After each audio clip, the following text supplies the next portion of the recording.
I'm Annie Graham Larkin, Executive Director of the Bisbee Mining and Historical Museum. Welcome to Fluorescent Minerals of Bisbee, Arizona with Richard Graeme IV.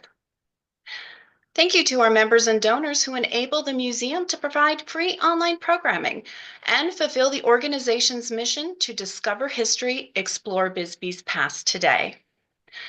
To learn how you can assist the museum in supporting its mission and programs by becoming a member or donor, please visit bisbeemuseum.org. The Bisbee Mining and Historical Museum and the Muheim Heritage House Museum are hosting the special exhibit, Bisbee Through the Eyes of Ted DeGrazia. This twin venue exhibit features Ted DeGrazia's work produced during his Bisbee years.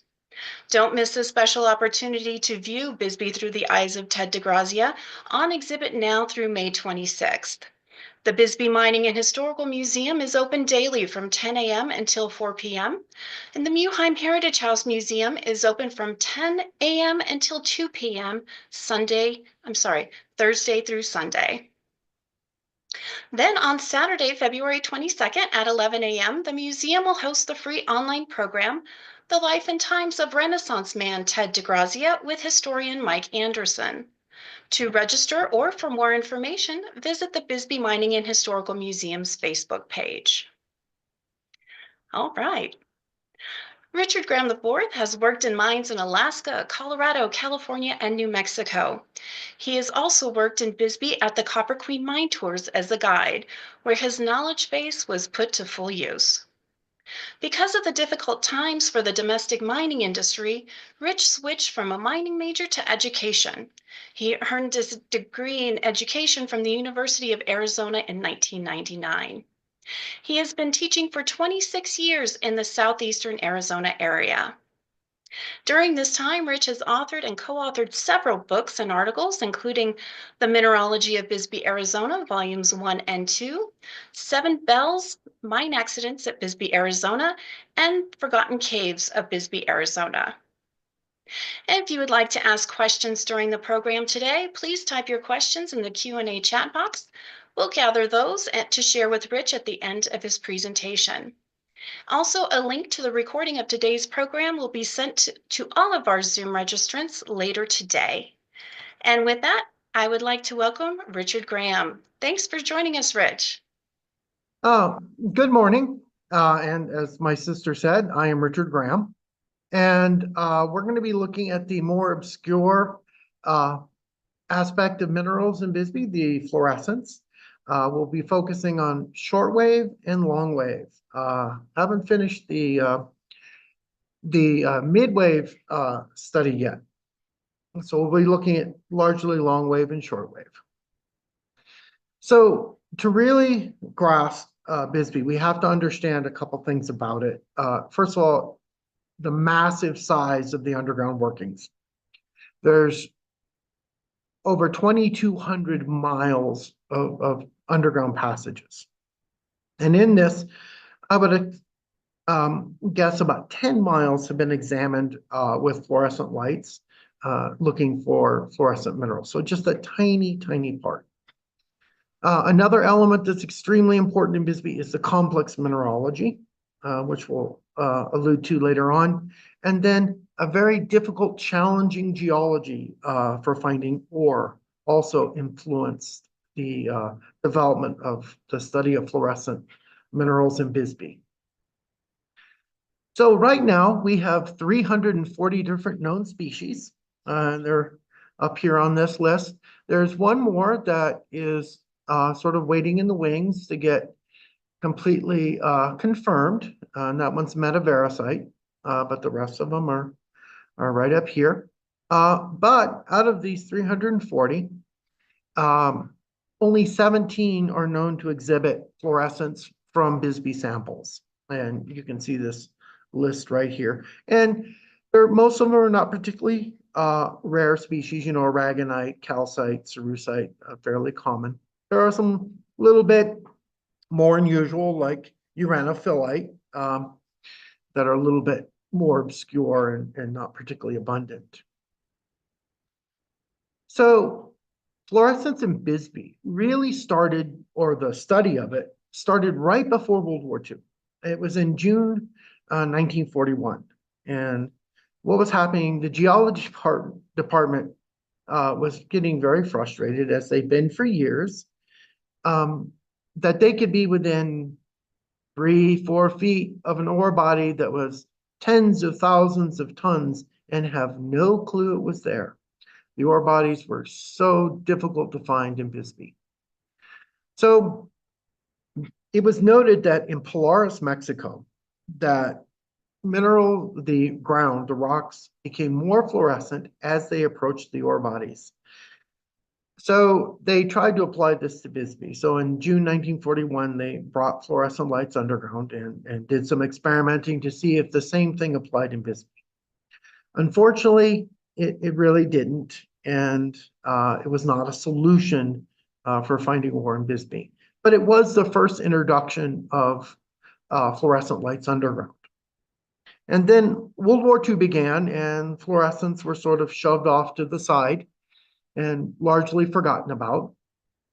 And then in the late 1943, a major decision was made, and it would affect the study of fluorescence in Bisbee greatly. The mining company executives had gotten together, and they understood that as soon as World War II ended, the copper market was going to be just destroyed, because there were going to be vast amounts of scrap copper from the war left over, shell casing, tanks, planes, were just going to be flooding the market.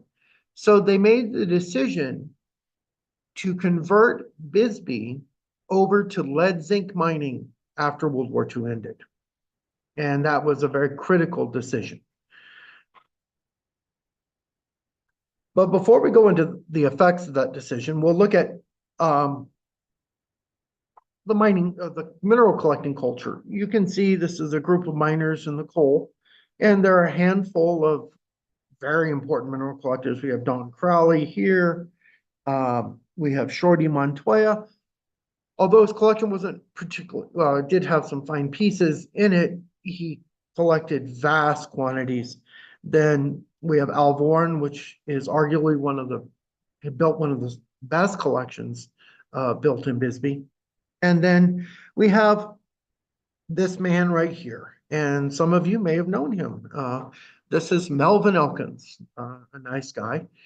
And he was one of the very few people, and actually built the only significant fluorescent mineral collection from Bisbee.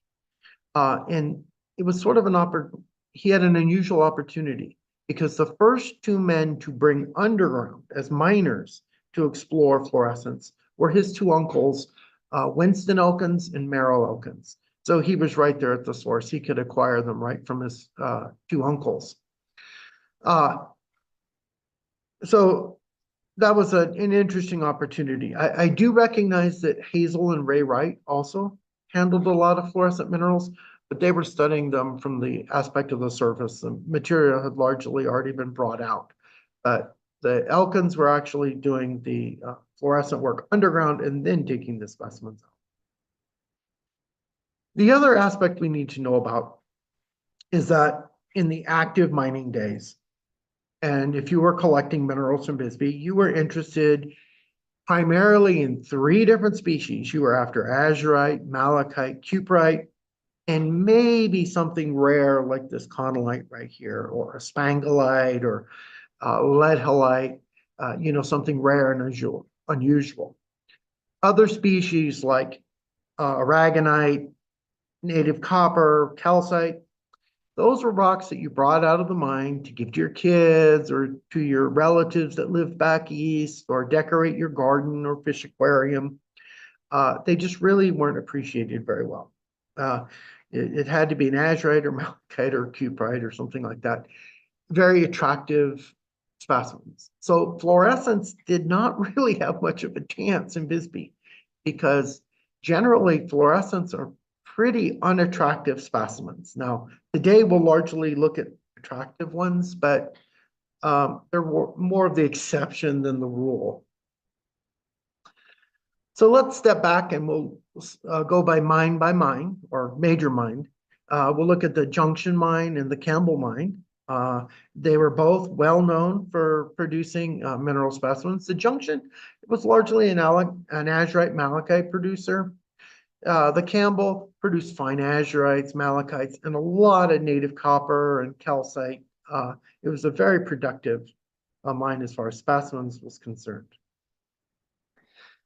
Now, we can look at these specimens from the Campbell, and these were collected by Merrill and Winston Elkins.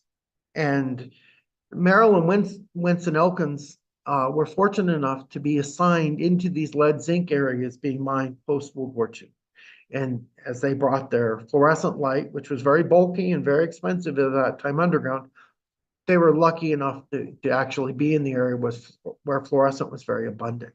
And you can see a willemite and calcite. The willemite is fluorescing green, and the calcite in this case is fluorescing red that they collected. And then we have a calcite that's fluorescing red, and the large boulder underneath. The fluorescence is actually coming from the calcite. The copper itself is remaining dark and really does not show much. And then also in the Campbell, there was a number of calcites, and you can see this red fluorescing calcite. This was a very abundant area on the 2566 level. It is a trace of manganese that typically gives this calcite this strong red fluorescence that you see, red-orange fluorescence. Willemite will also fluoresce green in the presence of fluorescence. Now in Bisbee, generally when you see a green fluorescence, which we'll look at of calcite, or some of the other species like aragonite, it indicates a trace amount of uranium.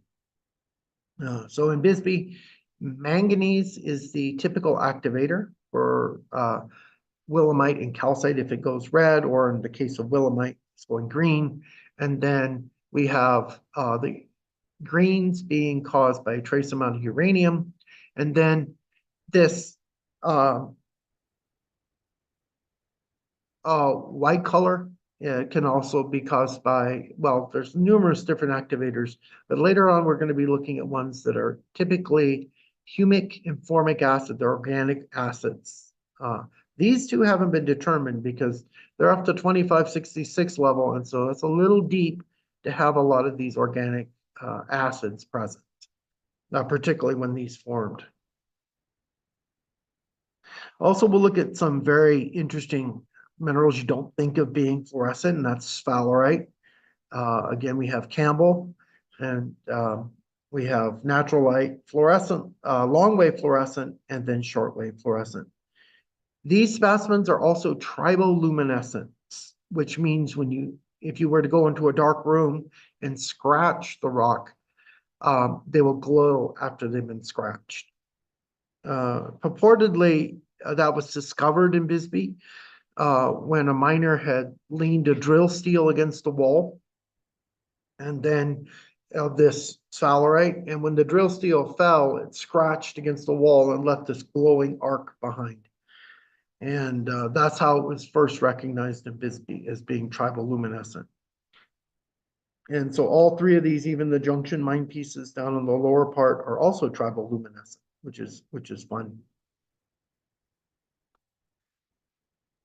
Then we'll go back up and towards Old Bisbee, and we'll look at the Czar mine, which is arguably the most important producer of specimens from Bisbee. Major producer. It's hard to describe how many specimens it produced. The shaft itself is located where the Queen Mine for parking lot is today. And the azurites and malachites are shown typical of what was recovered from them.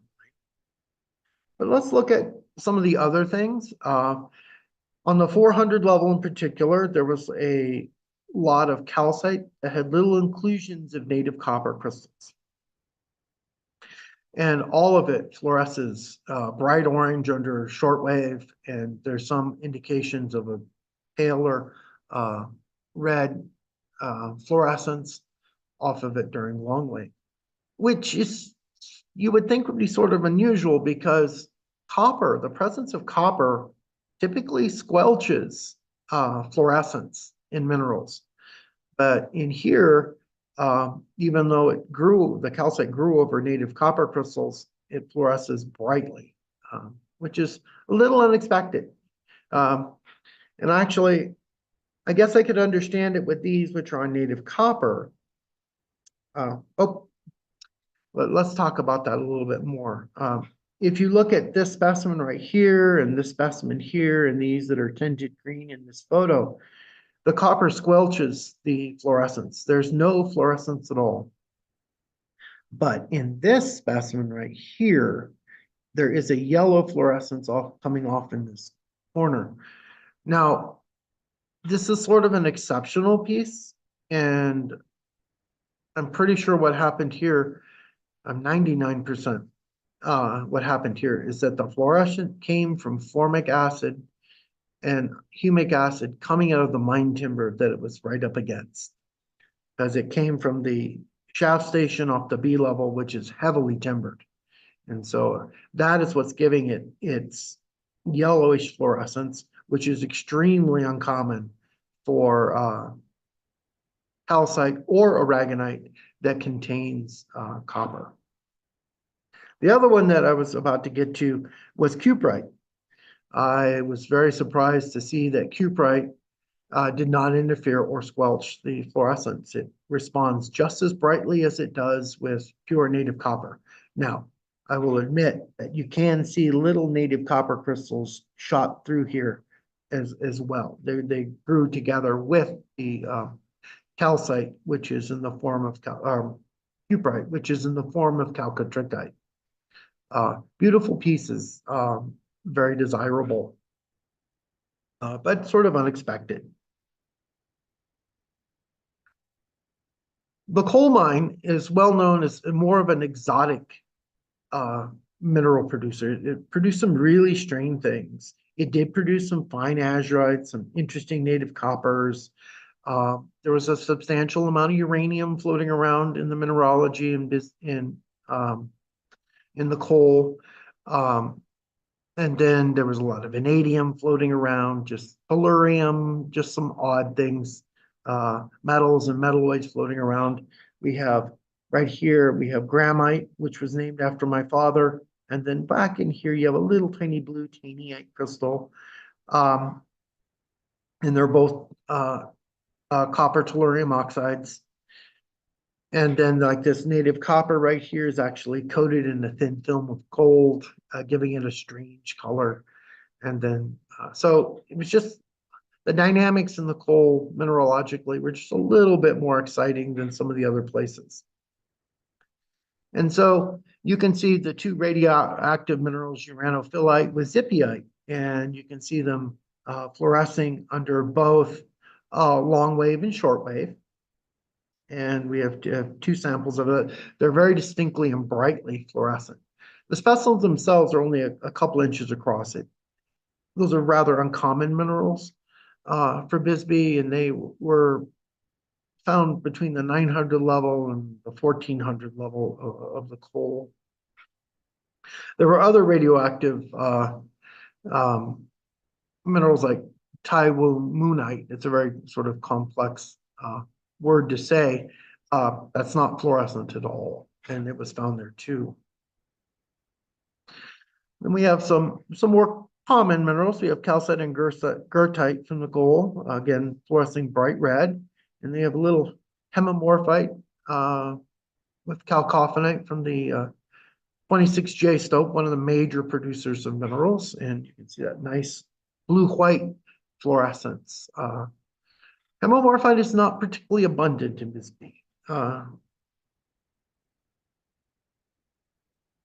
Then two mines further up in Old Bisbee.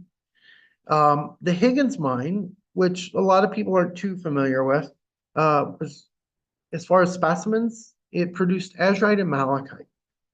And then the Southwest mine was well known for, like the coal, producing exotic things, spangalites, claringolites, atacamites, para-atacamites, conolites, just really strange, exciting minerals going on, as well as calcites and extremely fine cuprites. Now, these two mines were well known for their natural caves, and these have not been studied in situ as far as their fluorescence. There were some specimens taken out in the early 1930s, and they do show some fluorescence, but they're not particularly exciting. There were thousands of these caves up in that part of the mine, up in that Higgins Southwest area, over into the Shattuck and down into the Holbrook area as well. But these have not been really studied with fluorescence. This one is in the 7th level of the Southwest mine, and it was one of the few caves that is remaining intact. But calcite was very abundant, and was relatively, or still is, relatively close to the surface, within a couple hundred feet typically, and has been for the last few million years. And we can see some of the unusual sort of ring forms right here, and just a large pocket in a boulder. Some really strange, exotic shapes, but they were formed fairly close to the surface, so there was a surface influence. And that allowed for the organic acids to come in and really set them off. And we can see a ring calcite is the bottom piece, and just a large sort of macro crystals of calcite up above. The interesting thing is that they show a distinct phosphorescence. So when you turn off the ultraviolet light, whether long wave or short wave, it sits there and continues to fluoresce between 3 and 5 seconds, typically. So it's distinct, not particularly strong, but it's very distinct that the phosphorescence is occurring on these specimens. Here's another specimen of calcite, again under long wave and short wave. Long wave in this case tends to be a little bit more pronounced than the short wave, which was sort of unexpected as well. And this is sort of an exciting piece here. This case, the green is caused by a little uranium dotted in it. And then we had the calcite that contained that trace uranium grow in sort of a popcorn form, and then later on microcrystalline calcite just grew over the top. And the later generation of calcite does not fluoresce, but the underneath calcite does fluoresce a nice green. And you see the same thing in here. Originally, these really unattractive brown crystals of calcite grew on this specimen. And then later it was coated with this colorless growth of calcite. And it's actually the unattractive brown crystals underneath that are fluorescing bright red. The colorless calcite is really doing nothing at all. Gypsum was also found up, particularly in the Southwest, and it also is reacts to the presence of uranium. And so we're seeing a little bit of green going up on there. And both in the sort of larger, quote unquote, selenite crystals, and then you have your ram's horn, and then you have your more alabaster type of gypsum there as well. And these were formed in and around small natural caves that were hit by the mining. Again, we have another really brightly green fluorescent calcite from the Southwest.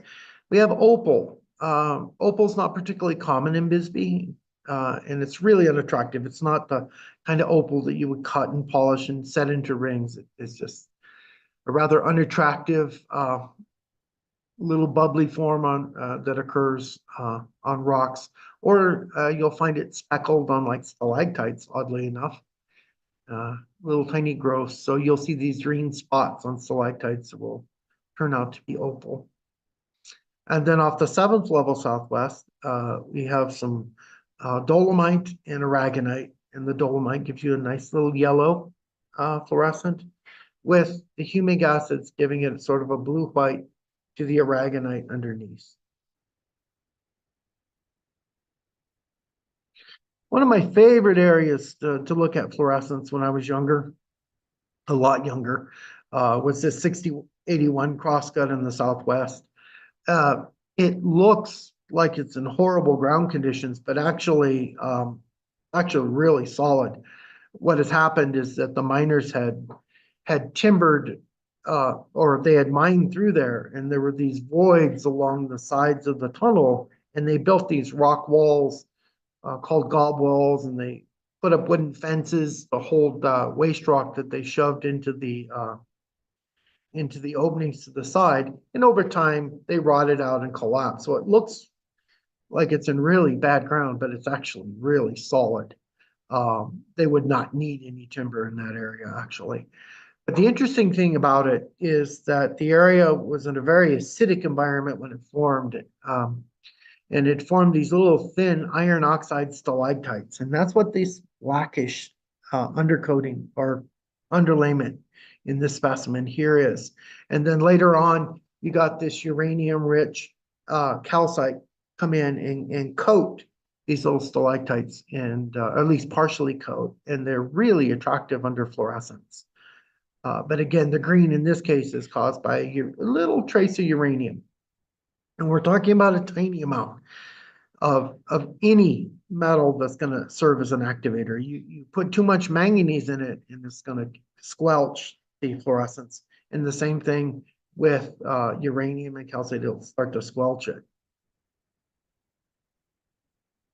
And here's an in situ area, and many of you have probably been by this without knowing it's there. This is along the mine tour, and it's really neat because you can see a fault cutting right through here, and the upper part of the fault, and actually a brecciated, which is a broken up section, fluoresces, yet the underneath section of the fault is largely barren.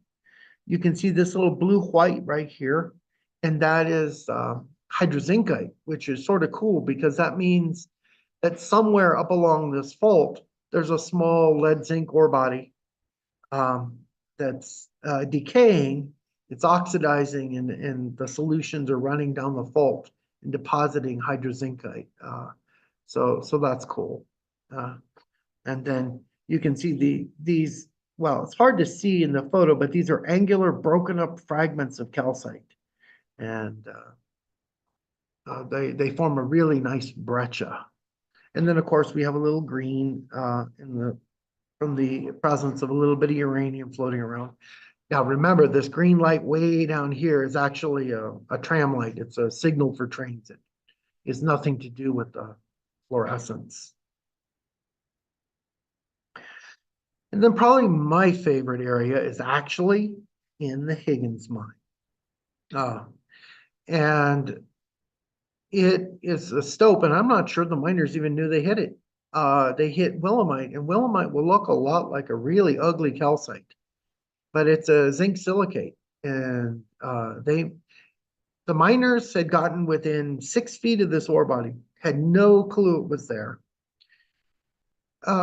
Knocked it in a small raise, and boom, they hit a stope. And the miners would have recognized the value, or hit an ore body, not a stope, would have recognized the value because it was full of native copper, cuprite, with a little bit of azurite dancing around. The willemite, which is fluorescing bright green in these specimens, would have been difficult for them to detect, particularly underground. It would have been next to impossible. But they mined probably 80,000 tons of this material. But they were after largely the native copper. Really unattractive sheets of native copper were just intergrown all through this material. And this piece is sort of exceptional because you can see the little tiny, they're maybe 2 millimeter crystals of willemite that are fluorescing. And they sort of grew, and then as the material hardened, it just captured the little crystals. And just some other pieces from the Higgins. I wasn't sure on how to show this, but the willemite is strongly phosphorescent. So what I did is I took a picture, exposed it, to fluorescent light, and then just let the camera shutter open for 10 seconds to show you that it was still phosphorescing after 10 seconds. They distinctly phosphoresce up to a minute. You know, it's very evident that they're phosphorescing. And there's just another odd one, and you can see this one fluorescing through a little section of a calcite crystal that grew on there and was later broken away, exposing a little cleavage of calcite. And this is sort of an unusual one. This is barite. There's not a lot of barite in Bisbee, really. And this came way up in the Higgins mine. But again, it was very close to the surface. This was probably only 12 feet from the surface. And I think that's what's going on with this yellowish fluorescence right here is humic acids. And then the main bulk of the barite is sort of this red purple color. In real life, it's almost more of a violet when it's fluorescing. A very interesting piece. Then we will go to the copper queen. And you'll notice that I don't show any specimens with the copper queen because it's really hard to find a specimen from the copper queen mine that is worth showing. And they're, you know, when you read the description of the copper queen of these boulders of 23% copper, 25% copper, you have to understand that they were beautiful ore samples, but they were really unattractive as far as mineral specimens were concerned. Okay, to give you your location, you have the glory holes right up in here.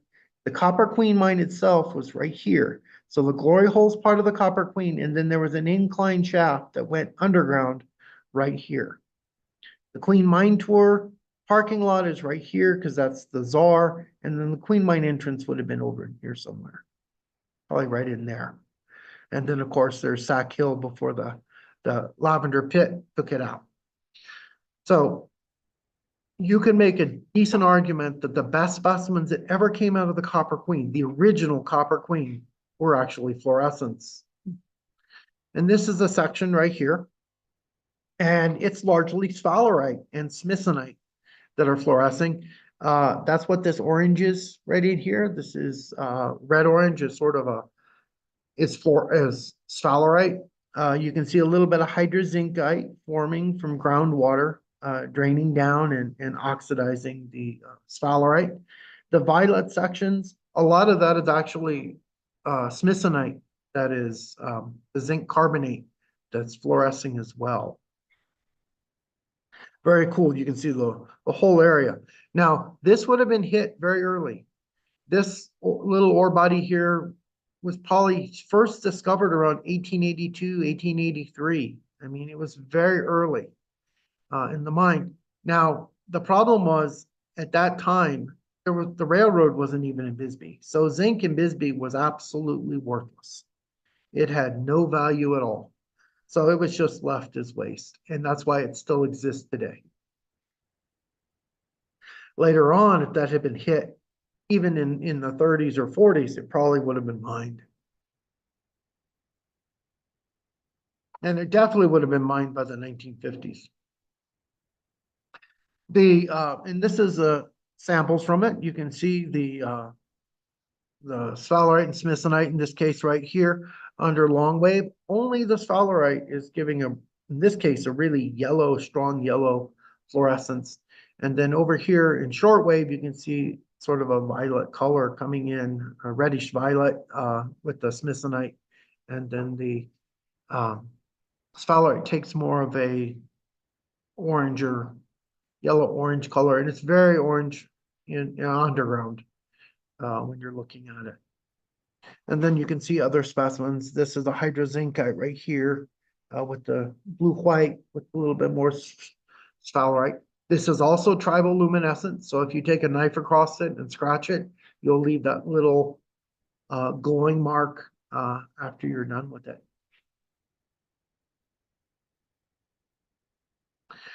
Then I thought I would just step in and touch on fluorescent and post-mining minerals. We have a bucket of aragonite right here. That's somewhere about when the photo was taken, it was 60 or 70 years old and had been sitting there, and aragonite was growing all over it. It has about, the last time I saw it, it had about 6 or 8 inches of aragonite in the bottom. And then we have a post-mining bird nest over here. Uh, they're formed by water dripping on little pebbles, and they coat the pebbles. And after a while, they get the pebble sort of round, so it looks like a bird's nest. This is one is only like 50 or 60 years old. It hasn't seen the activity that a lot of them have, so it's not as fully developed. But you can see right here a bird nest out of the Shattuck mine. Again, this is post-mining. It probably was only 30 or 40 years old when it was collected. And you can see this blue, white under long wave, but a distinctive greenish tinge under short wave, so indicating that there's a little trace amount of uranium floating around. And then this helps me support the earlier malachite that I said was near mine timber. Here's a post-mining stalactite from the Campbell mine, and you can see the yellow-green, yellowish fluorescence coming out of the mine timber.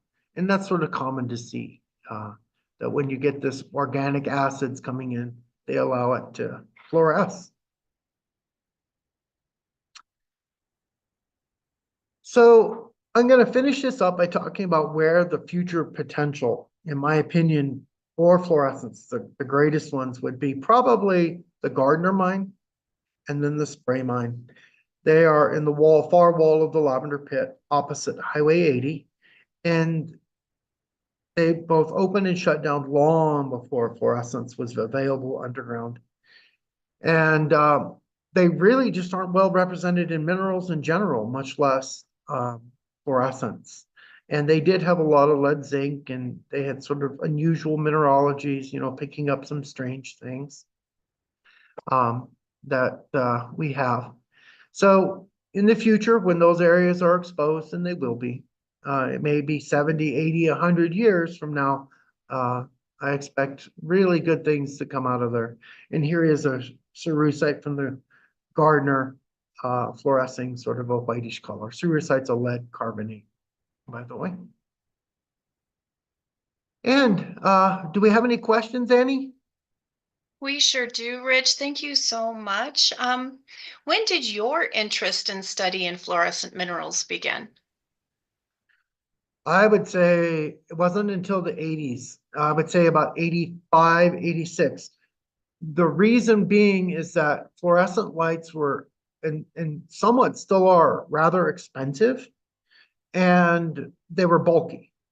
Now, in the last decade or two, shortwave fluorescents have become a lot smaller and a lot cheaper. Now, long wave and mid wave, which are really coming down, the price has fallen, where you're looking at $10, $20 for one that can be used. So that's one of the reasons that it's sort of exploding. You're getting LEDs that, inexpensive LEDs that can be used to produce these lights.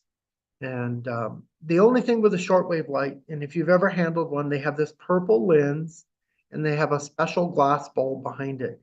The trouble with shortwave is that actually destroys the lens over time. It's called solarization. And that means your very expensive light doesn't last a long time. So that's one of the things that held a lot of people back, and including me. But all that stuff is becoming far more economical. So it's really booming, particularly midwave. Midwave is the new thing. But we didn't really look at any midwave yet. And you may have partially answered this question in your discussion about the lights. Some specimens are photosensitive, such as cuprite, and can be, of course, damaged by prolonged light exposure. Do these lamps also pose the same risk to specimens? It's going to be mineral dependent. Okay. And you might be able to understand, the honest may be able to grasp this a little bit better. A long wave ultraviolet is better known as UVA in the medical field or in the common field. UVB is midwave, and that's what our body uses to make vitamin D. And UVC is what gives you and that shortwave is what gives you a sunburn. Okay, it's really hard on the cells. Um, and I just forgot where I was talking about. Where was I headed, Annie? What was the question again? We were talking about photosensitive minerals. Okay, photosensitive mineral. So it's going to be dependent. I can make some good predictions. I would guess bromargyrite is super sensitive, probably to UVC. Okay. The long wave and short wave, yeah, that's it, or mid wave probably does a little bit, but certain minerals, particularly silver minerals, like bromargyrite, chlorargyrite, cuprite to a lesser extent, are going to be sensitive. Typically, you would check them before you start messing around, particularly with something rare like chlorargyrite or bromargyrite. You would take a small sample and check it before you would ever expose a fine sample. And how, in general, are minerals characterized? Elemental analysis, crystallography, visual? Okay, visual is extremely difficult to identify a mineral because there are so many, let's say, white minerals. I mean, it's like white chemicals, they're everywhere, and they all look alike. Um, Green minerals are the same way. I mean, there are so many different green minerals. So they identify them largely chemically and by crystal structure. All minerals have a unique crystal structure that can be determined by X-ray diffraction.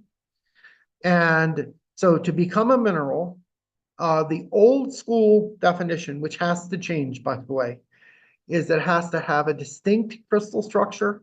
It has to have a distinct, consistent chemical composition. And then the older definition said it had to be inorganic of origin.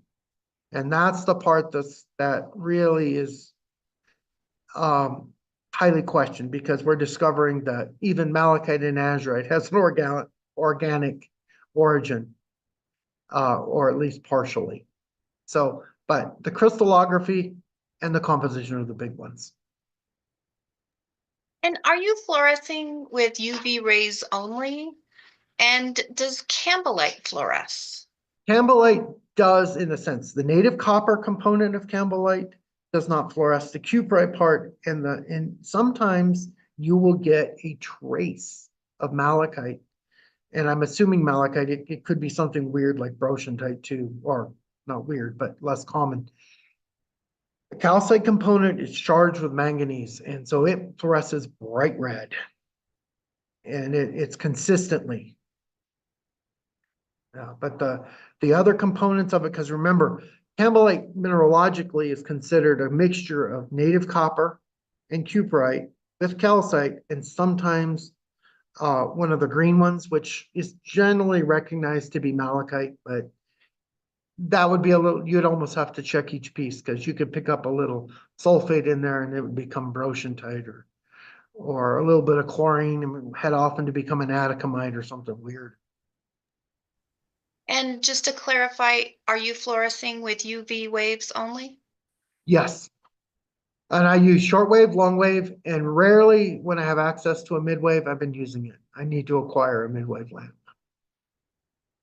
And do you know, is there a study that has or is taking place regarding Bisbee in fluorescent minerals beyond your work, of course?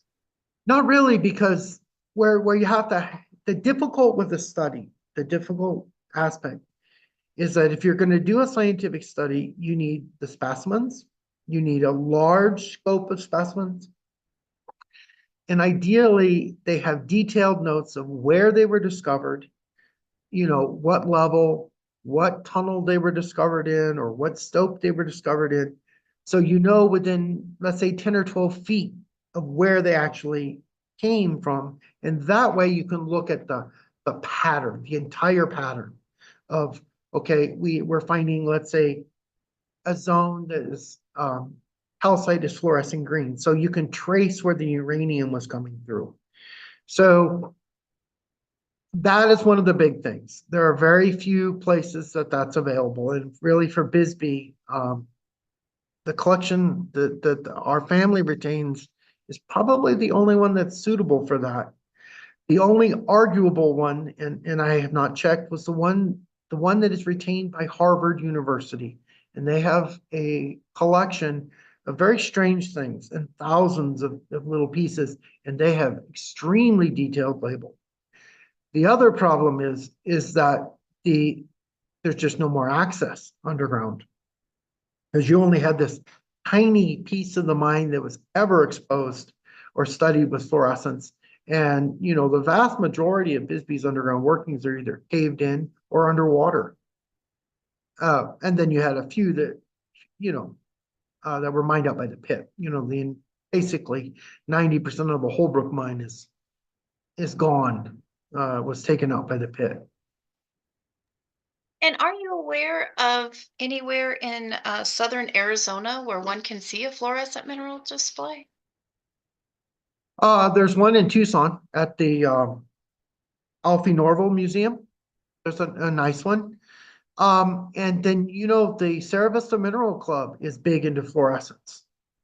Their little rock club, they go out and they have these, the members can check out these kits that include long wave, short wave, and mid wave. And they're big into fluorescence, and they're finding a lot just in the Huachuca Mountains and stream beds. Fluorescent minerals are not particularly rare. It's just they're not real pretty, so nobody picks them up. But if you go out at night, in a stream bed, you're going to start picking things up. And they've done a lot of work and a lot of good work that I've seen with fluorescence in the county. Yeah. And as I said, they do check them out. And I have one last question for you, Rich. Have you done a talk about Bisbee's Forgotten Caves? I have a long time ago. I I guess have. that means when are we scheduling one? Well, I thought my twin brother Doug was going to do that because that's his favorite one. But if you can't get him on that, or we can do a joint, because that's always a fun discussion on the caves of Bisbee, and looking at pictures in particular is fun to look at. The relationship of the caves to the ore bodies, yeah, that's a lot of fun and can be really engaging. I think so too. I will have to ask him slash guilt him into doing that for us. Yeah, either that or I can do it with him or without him. It just check with him and yeah, that those are fun. Those are I really enjoy those. Yeah. Well, thank you, Richard, for sharing this information with our audience today. It's been a wonderful program about a topic that is rarely discussed. Thank you. Okay. Well, thank you, Annie. You have a nice afternoon. Thank you. And thank you to our audience for joining us. And hopefully we will see you at our next online program taking place February 22nd with historian Mike Anderson, where he examines the Renaissance man, Ted DeGrazia. Have a good day, everyone. Goodbye.